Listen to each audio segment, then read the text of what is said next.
Hai, Assalamualaikum dan selamat sejahtera. Saya Cikgu Karinah Nur Rashikin binti Abdul Karim akan bersama kamu sekali lagi pada minggu ini. Hari ini Isnin 15 Februari dalam mata pelajaran Bahasa Melayu. Okey, pada minggu ini kita masih lagi dalam tema kemasyarakatan tetapi kita telah berganjak kepada unit ketiga iaitu masyarakat berilmu. Okey, pada minggu ini kita akan pergi kepada tajuk zon cerdas minda. Okey, murid-murid boleh buka buku teks muka surat 13. Okey. Untuk buku teks muka surat 13 ini, ia merupakan aktiviti pertama yang mana dalam aktiviti pertama ini murid-murid akan menggunakan kemahiran mendengar dan bertutur. Dalam kemahiran dan aktiviti ini, murid-murid akan mendengar dan memberi respon terhadap soalan. Okey. Kriteria kejayaan.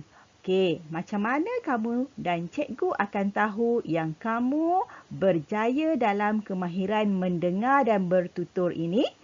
Ya, apabila kamu berjaya mendengar, mentafsir dan memberikan respon terhadap soalan secara kritis.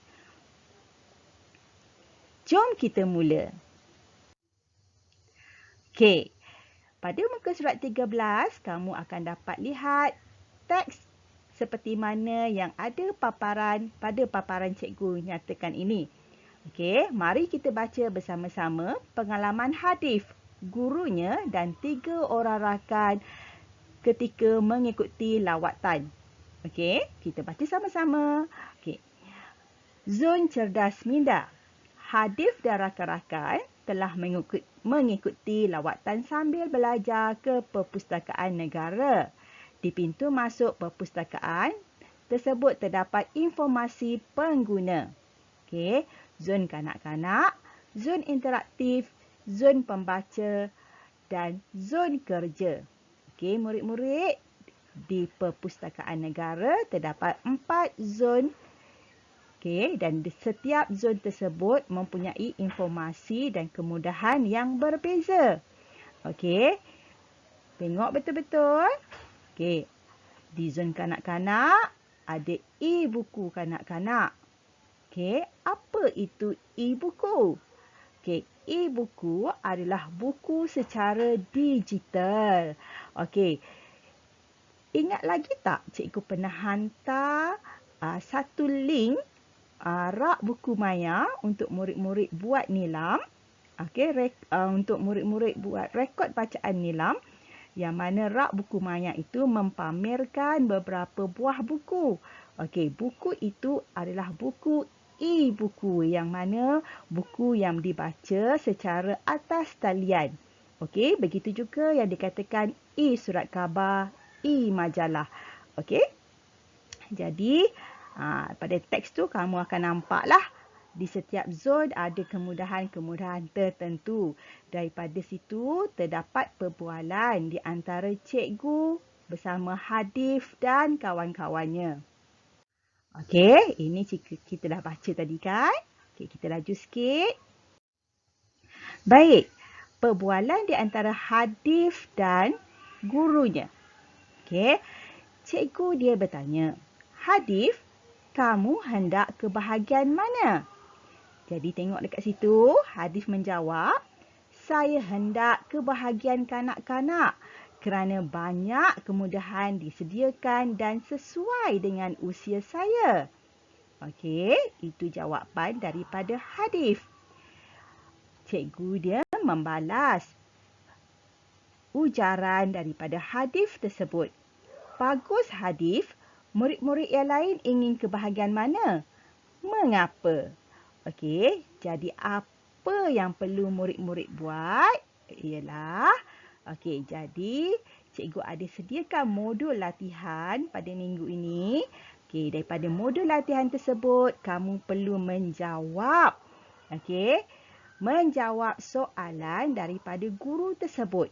Okey, ada 3 orang rakan Hadif yang perlu menjawab soalan tersebut berdasarkan zon-zon yang telah dinyatakan di dalam teks sebentar tadi.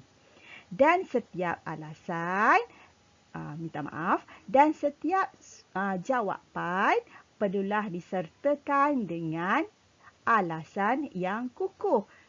Okey, kenapa cikgu cakap perlu alasan yang kukuh? Okey, tengok kepada ayat cikgu hadis sebentar tadi. Mengapa? Apabila ada soalan mengapa, bermaksud kamu perlu menjawab dengan kerana. Okey?